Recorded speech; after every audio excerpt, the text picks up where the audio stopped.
বাংলাদেশে যে দলগুলো বর্তমানে রয়েছে সেখানে অনেক দলের জাস্ট তাদের অফিসও নাই অনেক দলের, কিন্তু তারা নির্বাচনী প্রক্রিয়া অংশগ্রহণ করতে চাচ্ছে। আমরা সেখানে বলেছিলাম যে বাংলাদেশ স্বাধীন বাংলাদেশ নতুনভাবে যাত্রা শুরু হয়েছে, যাতে দলগুলো 5 বছর পর পর যে নবায়নের যে সিস্টেম নতুন করে করতে হয়, ইলেকশন সামনে যে প্রক্রিয়াটা শুরু হবে আগামী ইলেকশনে, যাতে প্রত্যেকটা দল নবায়নের মধ্য দিয়ে সকল শর্ত পূরণ করে যেতে হয় সে বিষয়ে আমরা দাবি জানিয়েছি। তারা এই বিষয়ে সম্মত হয়েছেন এবং তারা কথা বলবেন।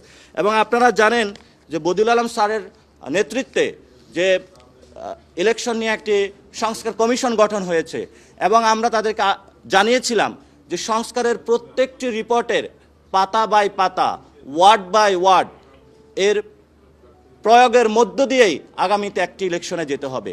পুরাতন যে সিস্টেম রয়েছে ধরমারি প্যারেকে কাট যে প্যারেক মারের যে একটা সিস্টেম, যে যখন ইচ্ছা তখন 5-6 মাস সময় নিয়ে দ্রুত একটা ইলেকশন আয়োজন করে দেওয়া, একটি সাংবিধানিক প্রতিষ্ঠানকে নষ্ট করা, এই সুযোগ ছাত্র জনতা এবার আর দিবে না।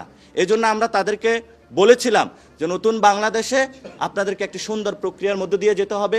প্রত্যেকটি ওয়ার্ড বাই ওয়ার্ড, প্রত্যেকটি লাইন সংস্কারের যে এসেছে বদিউল আলম স্যারের নেতৃত্বে সংস্কার কমিশনের, আপনাদেরকে সেগুলো নিয়ম নীতির মধ্য দিয়ে প্রায়োগিক আকারে নিয়ে এসে বাংলাদেশকে সেদিকে যাত্রা সূচিত করতে হবে। এবং তারা এই বিষয়ে কথা বলেছেন, তারা সেখানে যোগাযোগ রেখেছেন, তারা আমাদেরকে আশ্বস্ত করেছেন যে বিষয়ে তারা কথা বলবেন, বিবেচনাধীন রেখেছেন এবং তারা সময় স্বল্পতারও কথা বলিয়েছেন। কিন্তু আমরা বলেছি এগুলা যদি বাস্তবায়ন না হয় তাহলে নতুন বাংলাদেশ নির্বাচনে যাওয়া অনেক ডিফিকাল্ট হয়ে যাবে, মানুষের ভোটাধিকার প্রয়োগ করা। কারণ 15 বছরের যে সিস্টেম, তাহলে একই সিস্টেমের দিকে যাত্রা শুরু হবে।